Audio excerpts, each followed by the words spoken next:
Kitchen. இப்போ செய்து காட்ட போகிறது கைமா உருண்டை குழம்புங்க. அது எப்படி செய்யணும்னு சொல்லிட்டு செஞ்சு காட்டுறேன். அது தேவையான பொருட்கள் காட்டுறேன். இப்போ அதுக்கு தேவையான பொருட்கள் காட்டுறேங்க. கைமா உருண்டை குழம்புக்கு தேவையான பொருட்கள் காட்டுறேங்க. இது வந்து கைமாக்கு உருண்டைக்கு ஒரு 4 லவங்கம் போட்டிருக்கேன், ஒரு பட்டை, சோம்பு. கைமா 1/2 கிலோ கழுவி வச்சிருக்கு. தாளிக்கிறதுக்கு வெங்காயம், கைமாவில் இருக்க எலும்பு தனியாக வச்சுருக்கேன் நான். இது வந்து வதக்கிறதுக்குங்க, வதக்கி குழம்பு வைக்கிறதுக்காக, அரைச்சி குழம்பு வைக்கிறதுக்காக.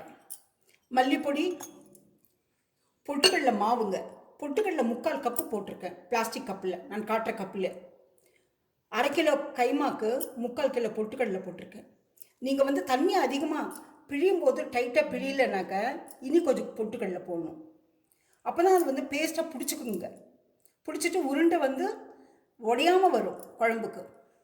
கொத்தமல்லி தழை, ஒரே ஒரு தக்காளி பழம், ஒரு 4-5 கருவேப்பிலை தழை நறுக்கி வச்சுருக்கு. இது வந்து உருண்டைக்கு, இதெல்லாம் உருண்டைக்குங்க. உருண்டைக்கு வெங்காயம் உருண்டை போடுறதுக்கு. இது வந்து மஞ்சள் பொடி, இது குழம்புக்கு பட்டை, லவங்கம், சோம்பு, தாளிக்கிறதுக்கு இதிலே பட்டை போட்டு வச்சுருக்கேன். இது உருண்டைக்கு தான் வரமிளகா, பச்சை மிளகா ரெண்டுமே சேர்த்து போட்டு வச்சுருக்கு. இது 3, அது 4. பூண்டு, இஞ்சி உருண்டைக்கும் குழம்புக்கும், அது வதக்கி ஆட்டுறதுக்கு. மிளகா பொடி, உருண்டைக்கு வந்து உப்புங்க, உப்புத்தூள். இதெல்லாம் போட்டு எப்படி செய்யுதுன்னு சொல்லிட்டு செஞ்சு காட்டுறேங்க. இப்போ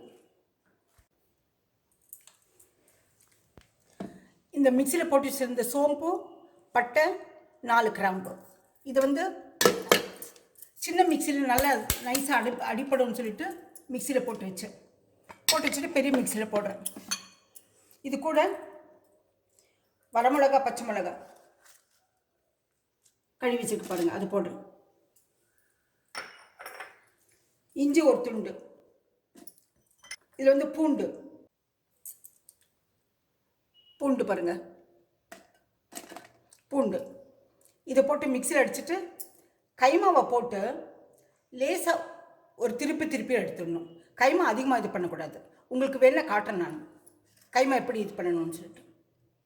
இதை மிக்சியில் போட்டு காட்டுறேன் நான். இது அப்படியே காட்டினது பூரா இஞ்சி, பூண்டு, வரமிளகா, பச்சை மிளகா, அந்த சோம்பு, பட்டை, கிராம்பெல்லாம் அடித்தது அதெல்லாம் போட்டுட்டேன் மிக்சியில். இப்போ கைமா போட்டு 1-2 ரொம்ப நைஸாக பண்ணக்கூடாதுங்க, மாவு மாதிரி போயிடும். அது திருப்பி எடுத்துடணும். கூட மஞ்சள் தூள் வேணால் போட்டுக்கலாம். இப்போவே எல்லாம் ஒட்டுக்கு கலங்கிடும்.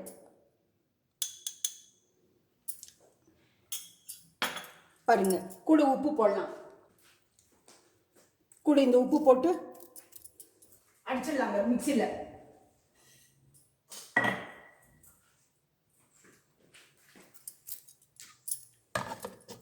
இப்போ இந்த மிக்சியில் அடித்து காட்டுறேன் உங்களுக்கு. பாருங்கள், இந்த மாதிரி 1-2 அடிச்சுக்கணும், ரொம்ப நைஸாக அடிக்கக்கூடாது. இது கூட இந்த மாவு போட்டுக்கலாம். இந்த மாவு போட்டால் கரெக்டாக இருக்குங்க. கொஞ்சம் நிறுத்தி வச்சுக்கலாம். இது கூட கொத்தமல்லி தழை போடலாம். பாருங்கள், எல்லாம் போடுறேன் நான். கருவேப்பிலை தழை போடலாம்.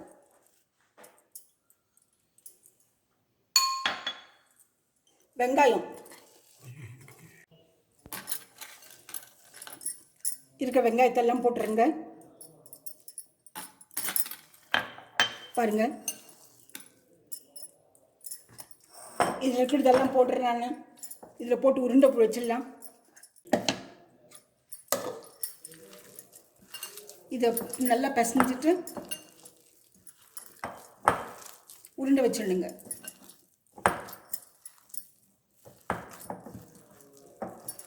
பார்த்தீங்களா, இந்த மாதிரி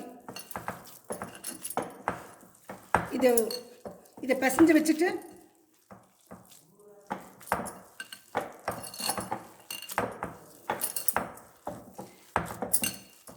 இந்த கடலை மாவே கரெக்டாக இருக்குங்க. பொட்டுக்கடலை மாவு ரொம்ப போட்டால் வெறும் பொட்டுக்கடலை டேஸ்ட் வரும். அதிகமாக போட வேண்டாம் நீங்கள்.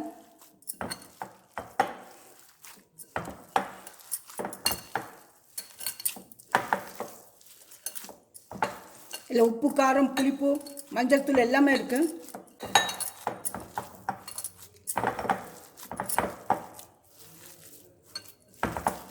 அவ்வளோதானுங்க. இதை வச்சுட்டு உருண்டை வச்சிடணுங்க தட்டில். பார்த்தீங்களா, இந்த மாதிரி நல்லா பிசைஞ்சிடணும். அப்போ தான் உப்பு, காரம், வெங்காயம், நம்ம போட்டிருக்க சாமான மொத்தமும் எல்லாமே கலந்துடும். சப்பாத்தி மாவு மாதிரி நல்லா பிசைஞ்சு வச்சுட்டு இப்போ உருண்டை வச்சு காட்டுறேங்க. இப்போ கடாய் வச்சுருக்கேங்க. கடாய் வச்சுட்டு என்னென்ன வதக்கணும்னு சொல்லிட்டு உங்களுக்கு வதக்கி காட்டுறேன். எண்ணெய் ஊற்றிக்க, எண்ணெய் வேணாலும் ஊற்றிக்கலாங்க. கடலை எண்ணெய் இது பண்ணுறீங்க, யூஸ் பண்ணுறீங்களோ இல்லை வேறு ஏதாவது யூஸ் பண்ணுறீங்களோ, வேறு சமையலுக்கு ஆயில் அது யூஸ் பண்ணிக்கோங்க. கூட அது கூட நம்ம பாருங்கள், இஞ்சி, பூண்டு,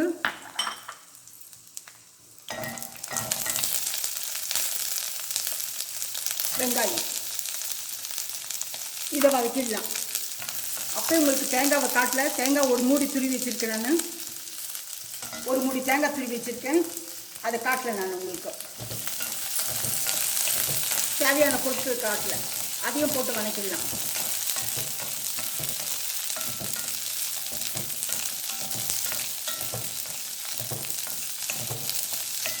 நல்லா வதக்கணுங்க. இது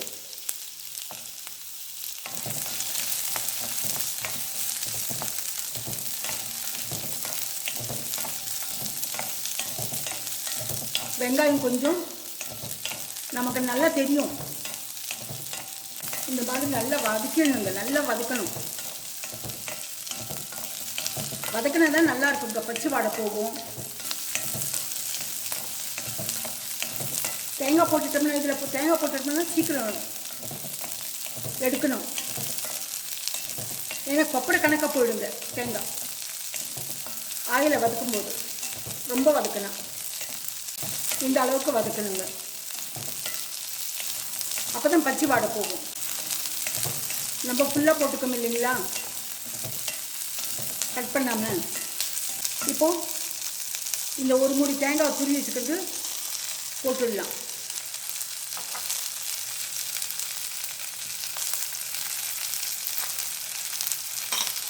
அதையும் ஒரு வதக்கிடலாங்க. கசகசை காட்டலைங்க, தேங்காய் கசகசை காட்டலை நான் ரெண்டையும். அதையும் 2 ஸ்பூன் போட்டு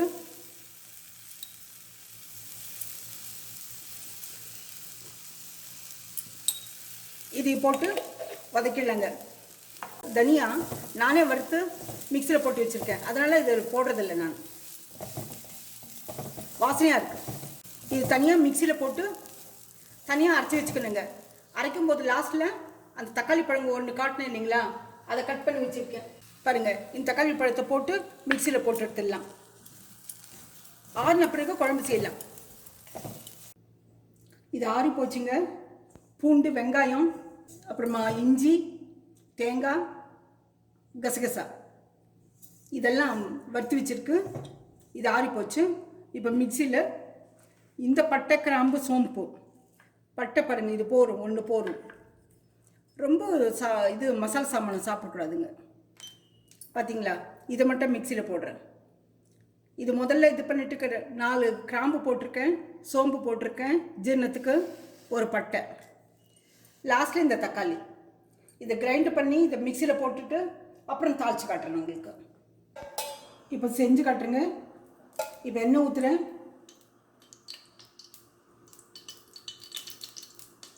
சமையல் எண்ணெய் எது இருந்தாலும் சரி, நான் கடலை எண்ணெய் ஊற்றுறேன்.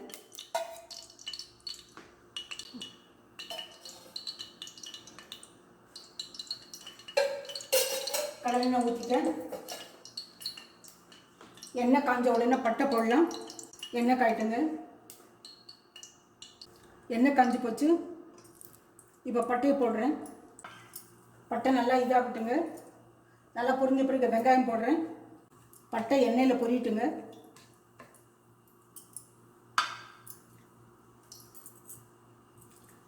ஏலக்காய் கூட போடலாம், ஆனால் வாசனை ரொம்ப தூக்கலாக இருக்கும். மசாலா சாமானை கம்மியாகவே போடுறேங்க நான். பாருங்கள், 4 வெங்காயம் நறுக்கி வச்சுருக்கு, அதை போடுறேன். அதை போட்டுட்டு இல்லைங்களா, எலும்பு கைமால இருந்த எலும்பு போடுறேன் நான்.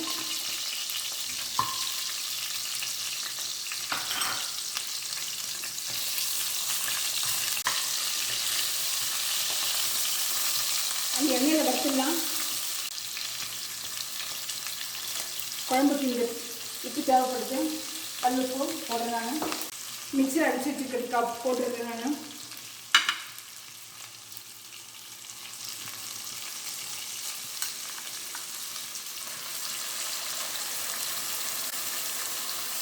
மிக்சியில் அடிச்சு வச்சுருக்கேன்.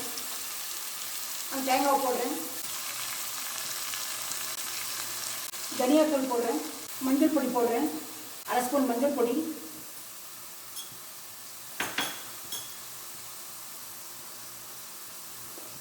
இதெல்லாம் குழம்புக்குங்க.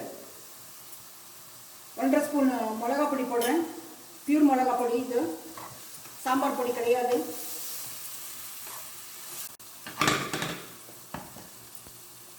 இப்போ இந்த மிக்சி கழுவி ஊற்றிடலாம் தண்ணியை.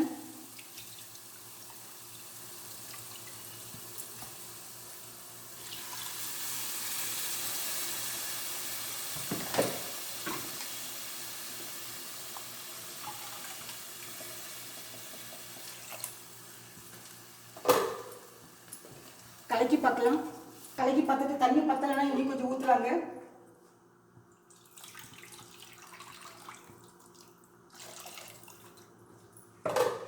ஏன்னா இந்த உருண்டை பிடிச்சிருக்கேன் பாருங்க, தட்டு நிறையா. இந்த உருண்டை பூரா இது உள்ளுக்குள்ள நல்லா முங்கணும்.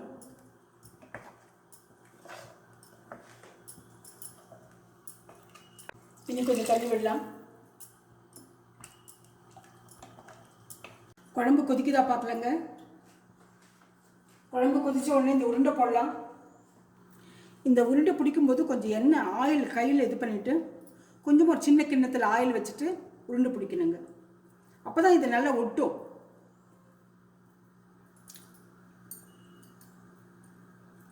இதை போடலாங்க. இது பூரா போட்டுடலாம். இது பூரா போட்டு எல்லாத்தையும் போட்டுடுறாங்க. இந்த உருண்டையை வரிசையாக போட்டு வாங்க, அப்போ ஈஸியாக இருக்கும்.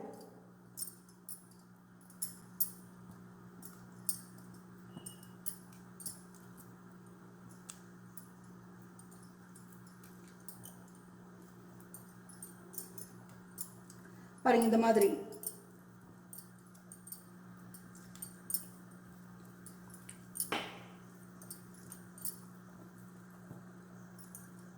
இது நல்லா முங்கிடுங்க.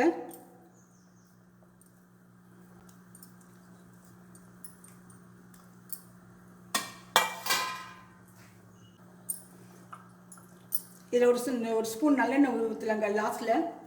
பாருங்கள், சும்மா கொஞ்சமாக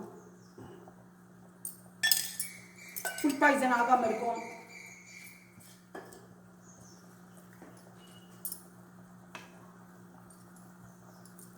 இந்த மாதிரி முங்கிட்டு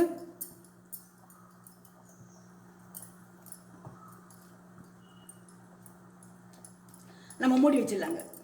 அந்த இதெல்லாம் உருண்டையெல்லாம் நல்லா வெந்த பிறகு தான் நம்ம கலக்கி விடணுங்க. அது வரைக்கும் அவங்க ஒன்றும் இது பண்ண வேண்டாம், தொட வேண்டாம். ஏன்னா உருண்டை பிரிஞ்சு போகும். அதே வெந்துட்டு மேலே வருங்க. மேலே வந்த பிறகு நம்ம ஒரு முறை கலக்கிட்டு அப்புறமா ஒரு கொதி விடலாம்.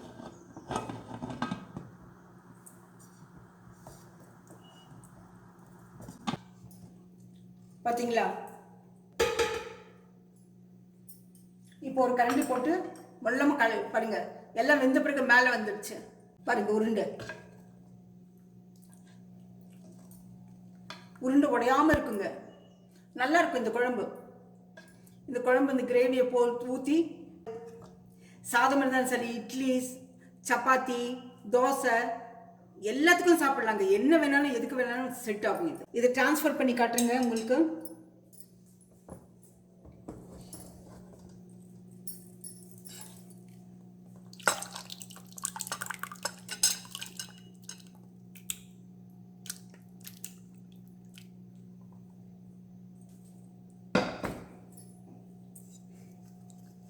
பார்த்தீங்களா, இது அருமையாக இருக்குங்க இந்த குழம்பு. இப்போ கொத்தமல்லி தழை போடலாங்க. மேலுக்கு மேலுக்கு தூணாக்க கொஞ்சம் வாசனையாக இருக்கும் இறக்கும்போது இந்த கிரேவிக்கு. இந்த ரெசிபி பிடிச்சிருந்தா லைக் பண்ணுங்கள், ஷேர் பண்ணுங்கள், சப்ஸ்கிரைப் பண்ணுங்கள், கமெண்ட் பண்ணுங்கள், மறக்காமல் பெல் பட்டன் ப்ரெஸ் பண்ணுங்கள். அடுத்த ரெசிபியில் பார்க்கலாம்.